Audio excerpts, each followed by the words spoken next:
Kisah Nabi Adam alaihi salam. Part 1. Penciptaan Nabi Adam. Sebelum manusia ada, Allah telah menciptakan malaikat dari cahaya dan jin dari api. Kemudian Allah berkehendak menciptakan satu makhluk baru yang akan menjadi khalifah di muka bumi, yaitu manusia.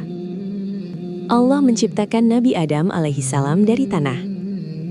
Dalam Al-Quran disebutkan, tanah itu berasal dari berbagai unsur bumi, lalu dibentuk dengan sempurna hingga menjadi jasad manusia. Jasad Nabi Adam alaihi salam dibiarkan selama beberapa waktu, belum bernyawa, sebagai bentuk kehendak dan hikmah Allah. Ketika jasad itu telah sempurna, Allah meniupkan ruh ciptaannya ke dalam tubuh Adam. Saat ruh itu masuk, Adam pun hidup sebagai manusia pertama. Allah mengaruniakan kepadanya pendengaran, penglihatan, akal, dan hati. Maka Adam menjadi makhluk yang mulia. Setelah itu, Allah mengajarkan kepada Nabi Adam alaihi salam nama-nama segala sesuatu, ilmu yang tidak diberikan kepada makhluk lain. Dengan ilmu tersebut, Adam memiliki keutamaan besar dibandingkan makhluk lainnya. Allah lalu memperlihatkan Adam kepada para malaikat dan memerintahkan mereka menyebutkan nama-nama benda. Para malaikat mengakui keterbatasan mereka dan mengakui kebesaran ilmu Allah. Ketika Adam menyebutkannya dengan benar, tampaklah kemuliaan ilmu yang Allah berikan kepadanya. Kemudian Allah memerintahkan seluruh malaikat untuk bersujud sebagai bentuk penghormatan kepada Nabi Adam alaihi salam. Semua malaikat bersujud dengan penuh ketaatan, kecuali iblis. Ia menolak karena kesombongan, merasa dirinya lebih mulia karena diciptakan dari api, sedangkan Adam dari tanah. Karena pembangkangan dan kesombongannya, Allah mengusir iblis dari rahmatnya. Iblis pun bersumpah akan menyesatkan keturunan Adam hingga hari kiamat, kecuali hamba-hamba Allah yang ikhlas. Demikianlah awal mula penciptaan Nabi Adam alaihi salam, seorang nabi pertama, manusia pertama, dan khalifah pertama di bumi. Kisah ini menjadi pelajaran besar bagi manusia tentang kemuliaan ilmu, bahaya kesombongan, dan besarnya rahmat Allah. Manusia dimuliakan dengan ilmu. Ketaatan lebih utama daripada asal-usul. Kesombongan membawa kehancuran. Manusia diciptakan untuk beribadah dan menjadi khalifah. Part 2. Nabi Adam alaihi salam dimuliakan dan diajar ilmu. Setelah Allah subhanahu wa ta'ala menciptakan Nabi Adam alaihi salam dengan bentuk yang sempurna dan meniupkan ruh ke dalam dirinya, Allah tidak langsung menurunkannya ke bumi. Allah terlebih dahulu memuliakan Adam dengan anugerah yang sangat agung, yaitu ilmu. Allah mengajarkan kepada Nabi Adam alaihi salam nama-nama segala sesuatu. Para ulama menjelaskan bahwa yang dimaksud adalah pengetahuan tentang benda-benda, makhluk, fungsi, dan hakikatnya. Ilmu ini tidak diberikan kepada malaikat maupun makhluk lainnya. Dengan ilmu tersebut, Adam memiliki kelebihan yang nyata sebagai manusia pertama. Kemudian Allah memperlihatkan semua yang telah diajarkan itu kepada para malaikat dan berfirman, agar mereka menyebutkan nama-namanya. Para malaikat yang selalu taat dan mulia dengan penuh kerendahan hati menjawab, Maha suci Engkau, tidak ada pengetahuan bagi kami selain apa yang telah Engkau ajarkan kepada kami. Quran Surat Al-Baqarah ayat 32. Lalu Allah memerintahkan Nabi Adam alaihi salam untuk menyebutkan nama-nama itu. Adam menyebutkannya dengan benar, menunjukkan keluasan ilmu yang Allah karuniakan kepadanya. Saat itulah Allah menegaskan kepada para malaikat bahwa Dia Maha mengetahui segala yang tersembunyi di langit dan di bumi. Dengan peristiwa ini, Allah menunjukkan bahwa kemuliaan Adam bukan karena rupa atau asal penciptaannya, tetapi karena ilmu dan amanah yang Allah berikan. Ilmu menjadi sebab Adam diangkat derajatnya dan dijadikan khalifah di bumi. Bab ini mengajarkan bahwa dalam Islam, ilmu adalah sumber kemuliaan manusia. Siapa yang berilmu dan menggunakannya untuk ketaatan kepada Allah, maka Allah akan meninggikan derajatnya. Sebaliknya, tanpa ilmu, manusia mudah tersesat dan terjerumus dalam kesombongan. Hikmah bab ini. Ilmu adalah kemuliaan tertinggi manusia. Kerendahan hati para malaikat adalah teladan. Allah meninggikan derajat orang berilmu. Kepemimpinan harus didasari ilmu dan amanah. Part 3. Nabi Adam, sujudnya malaikat, dan pembangkangan iblis. Setelah Allah memuliakan Nabi Adam dengan ilmu dan kelebihan yang tidak dimiliki makhluk lain, Allah menegaskan kemuliaan tersebut di hadapan seluruh penghuni langit. Allah memerintahkan para malaikat untuk bersujud kepada Nabi Adam sebagai bentuk penghormatan dan ketaatan kepada perintah Allah, bukan sebagai bentuk penyembahan. Maka seluruh malaikat pun bersujud dengan penuh ketaatan. Mereka melaksanakan perintah Allah tanpa ragu dan tanpa membantah, karena malaikat adalah makhluk yang selalu taat dan tidak pernah mendurhakai perintahnya. Namun di antara mereka ada satu makhluk yang membangkang, yaitu iblis. Ia menolak untuk bersujud. Penolakannya bukan karena tidak tahu perintah Allah, melainkan karena kesombongan dan keangkuhan yang memenuhi hatinya. Iblis berkata dengan penuh kecongkakan bahwa dirinya lebih mulia daripada Adam. Ia beralasan bahwa ia diciptakan dari api, sedangkan Adam diciptakan dari tanah. Dengan alasan itu, ia merasa tidak pantas bersujud kepada makhluk yang menurutnya lebih rendah. Allah pun menegur iblis dan menanyakan alasan pembangkangannya. Namun iblis tetap bersikeras dan tidak mau bertaubat. Karena kesombongan dan kedurhakaannya, Allah mengusir iblis dari rahmat-Nya dan menjadikannya sebagai makhluk yang terlaknat hingga hari kiamat. Tidak hanya itu, iblis kemudian bersumpah di hadapan Allah bahwa ia akan menyesatkan keturunan Nabi Adam, menggoda mereka dari berbagai arah agar berpaling dari jalan yang lurus. Namun Allah menegaskan bahwa hamba-hambanya yang beriman dan ikhlas tidak akan mampu disesatkan oleh iblis. Peristiwa ini menjadi awal permusuhan abadi antara iblis dan manusia. Kesombongan iblis menjadi sebab kehancurannya, sementara ketaatan para malaikat menjadi teladan bagi seluruh makhluk. Hikmah dari bab ini: ketaatan kepada Allah adalah kemuliaan sejati. Kesombongan adalah awal kebinasaan. Perintah Allah harus diterima tanpa membantah. Iblis adalah musuh nyata manusia. Part 3. Nabi Adam, sujudnya malaikat, dan pembangkangan iblis. Setelah Allah memuliakan Nabi Adam dengan ilmu dan kelebihan yang tidak dimiliki makhluk lain, Allah menegaskan kemuliaan tersebut di hadapan seluruh penghuni langit. Allah memerintahkan para malaikat untuk bersujud kepada Nabi Adam sebagai bentuk penghormatan dan ketaatan kepada perintah Allah, bukan sebagai bentuk penyembahan. Maka seluruh malaikat pun bersujud dengan penuh ketaatan. Mereka melaksanakan perintah Allah tanpa ragu dan tanpa membantah, karena malaikat adalah makhluk yang selalu taat dan tidak pernah mendurhakai perintahnya. Namun di antara mereka ada satu makhluk yang membangkang, yaitu iblis. Ia menolak untuk bersujud. Penolakannya bukan karena tidak tahu perintah Allah, melainkan karena kesombongan dan keangkuhan yang memenuhi hatinya. Iblis berkata dengan penuh kecongkakan bahwa dirinya lebih mulia daripada Adam. Ia beralasan bahwa ia diciptakan dari api, sedangkan Adam diciptakan dari tanah. Dengan alasan itu, ia merasa tidak pantas bersujud kepada makhluk yang menurutnya lebih rendah. Allah pun menegur iblis dan menanyakan alasan pembangkangannya. Namun iblis tetap bersikeras dan tidak mau bertaubat. Karena kesombongan dan kedurhakaannya, Allah mengusir iblis dari rahmat-Nya dan menjadikannya sebagai makhluk yang terlaknat hingga hari kiamat. Tidak hanya itu, iblis kemudian bersumpah di hadapan Allah bahwa ia akan menyesatkan keturunan Nabi Adam, menggoda mereka dari berbagai arah agar berpaling dari jalan yang lurus. Namun Allah menegaskan bahwa hamba-hambanya yang beriman dan ikhlas tidak akan mampu disesatkan oleh iblis. Peristiwa ini menjadi awal permusuhan abadi antara iblis dan manusia. Kesombongan iblis menjadi sebab kehancurannya, sementara ketaatan para malaikat menjadi teladan bagi seluruh makhluk. Hikmah dari bab ini: ketaatan kepada Allah adalah kemuliaan sejati. Kesombongan adalah awal kebinasaan. Perintah Allah harus diterima tanpa membantah. Iblis adalah musuh nyata manusia. Part 4. Penciptaan Siti Hawa. Setelah Nabi Adam alaihi salam diciptakan dan dimuliakan oleh Allah, Adam ditempatkan di surga. Namun, meskipun berada di tempat yang penuh kenikmatan, Adam merasakan kesendirian.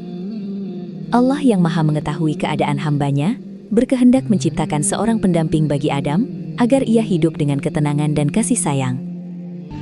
Allah kemudian menciptakan Siti Hawa sebagai pasangan Nabi Adam alaihi salam. Dalam ajaran Islam disebutkan bahwa Hawa diciptakan dari diri Adam, sebagai tanda bahwa laki-laki dan perempuan berasal dari satu asal yang sama dan saling melengkapi. Dengan kehadiran Hawa, Adam tidak lagi sendiri. Allah mempersatukan Adam dan Hawa sebagai pasangan suami istri pertama dalam sejarah manusia. Keduanya hidup di surga dalam keadaan damai, penuh ketentraman, dan tanpa kesulitan. Mereka menikmati segala kenikmatan surga yang Allah sediakan. Allah memberi kebebasan kepada Adam dan Hawa untuk menikmati seluruh isi surga, kecuali satu pohon yang dilarang untuk didekati. Larangan ini menjadi ujian ketaatan mereka kepada perintah Allah. Kehidupan Adam dan Hawa di surga menjadi awal kisah umat manusia. Dari merekalah kelak seluruh manusia berasal. Bab ini menegaskan bahwa pernikahan, kebersamaan, dan ketenangan hidup adalah bagian dari sunatullah yang telah ditetapkan sejak awal penciptaan manusia. Hikmah dari bab ini, laki-laki dan perempuan diciptakan saling melengkapi. Pernikahan adalah ketetapan Allah sejak awal manusia. Ketenangan hidup datang dari kebersamaan yang diridai Allah. Ketaatan kepada larangan Allah adalah ujian keimanan. Part 5. Godaan Iblis dan turunnya ke bumi. Nabi Adam alaihi salam dan Siti Hawa hidup di surga dalam keadaan damai dan penuh kenikmatan. Allah mengizinkan mereka menikmati semua yang ada di surga, kecuali satu pohon yang telah Allah larang untuk didekati. Larangan ini menjadi ujian ketaatan bagi keduanya. Iblis yang telah diusir dari rahmat Allah karena kesombongannya tidak tinggal diam. Ia menyimpan dendam kepada Adam dan berniat menyesatkan mereka. Dengan tipu daya dan bujuk rayu, Iblis mendekati Adam dan Hawa. Ia membisikkan kebohongan dan meyakinkan mereka bahwa larangan tersebut akan membawa keabadian atau menjadikan mereka makhluk yang mulia. Iblis bahkan bersumpah palsu bahwa ia memberi nasihat yang tulus. Karena bujuk rayu itu, Adam dan Hawa akhirnya memakan buah dari pohon yang dilarang. Saat itu, mereka langsung menyadari kesalahan yang telah mereka perbuat. Aurat mereka tersingkap dan rasa malu serta penyesalan pun muncul di hati mereka. Allah kemudian menegur Adam dan Hawa atas pelanggaran tersebut. Allah memerintahkan mereka bersama Iblis untuk turun ke bumi.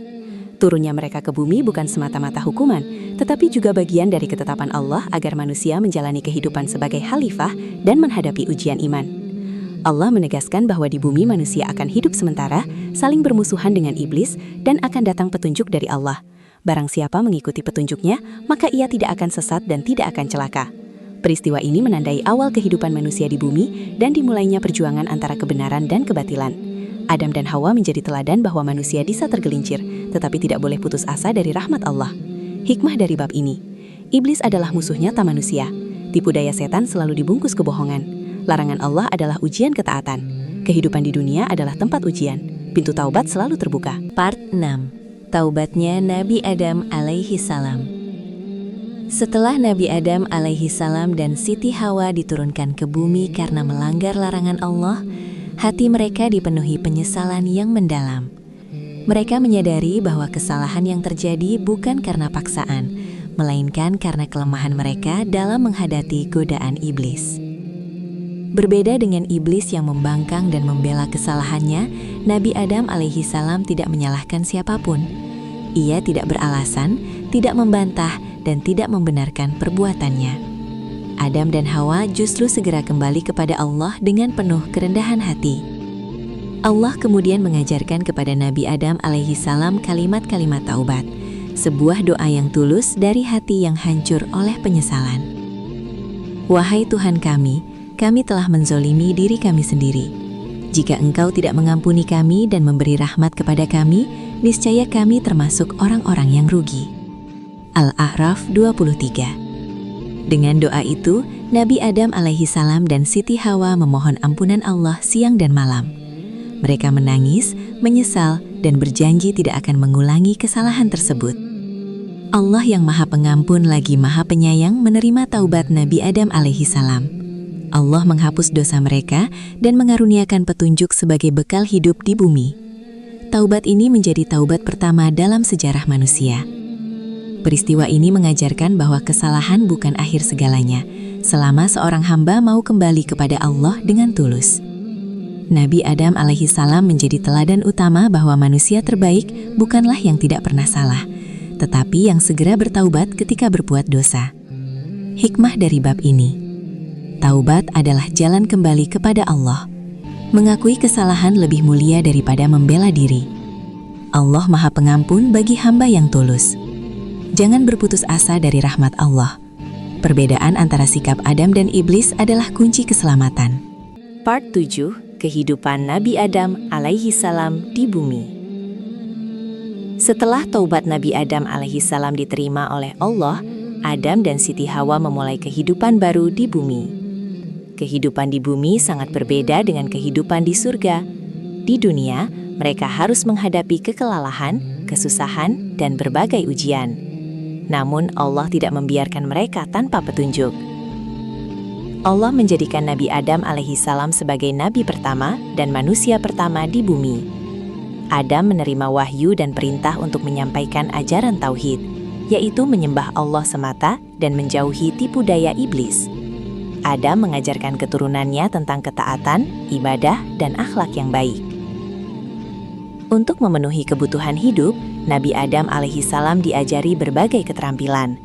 Ia belajar bercocok tanam, menanam gandum, memanen hasil bumi, dan mengolah makanan. Ia juga mengajarkan cara membuat pakaian, bekerja, dan hidup mandiri. Dengan ini, Adam menjadi contoh manusia yang bekerja dan berusaha. Adam dan Hawa dikaruniai banyak anak. Mereka membangun keluarga dan menjadi asal-usul seluruh umat manusia. Nabi Adam alaihi salam mengatur kehidupan keluarganya dengan keadilan dan selalu mengingatkan anak-anaknya agar bertakwa kepada Allah. Dalam kehidupannya, Nabi Adam alaihi salam juga menghadapi ujian berat, termasuk perselisihan di antara anak-anaknya. Namun ia tetap sabar, menasehati, dan menyerahkan segala urusan kepada Allah. Kehidupan Nabi Adam alaihi salam di bumi penuh dengan perjuangan, doa, dan pengabdian. Ia menjalani perannya sebagai hamba Allah, nabi, ayah, dan pemimpin keluarga hingga akhir hayatnya, sambil terus mengingatkan manusia tentang tujuan hidup yang sebenarnya. Hikmah dari bab ini: dunia adalah tempat ujian, bukan tempat kenikmatan abadi. Manusia harus bekerja dan berusaha dengan halal. Tauhid adalah dasar kehidupan. Kesabaran dan doa adalah kunci menghadapi ujian.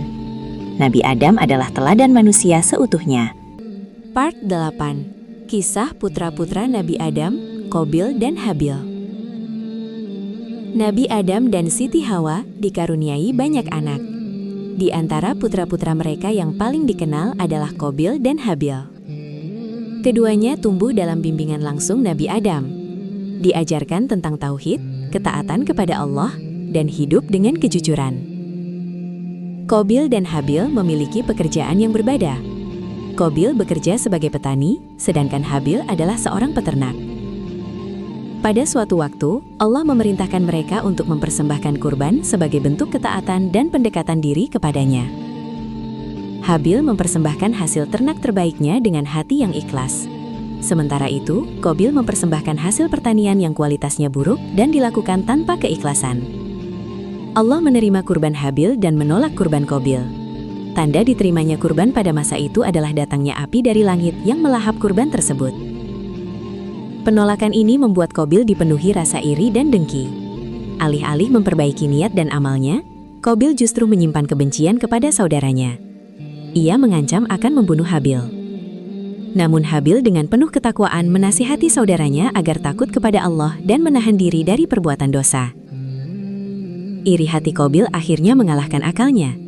Ia membunuh Habil, sehingga terjadilah pembunuhan pertama dalam sejarah manusia.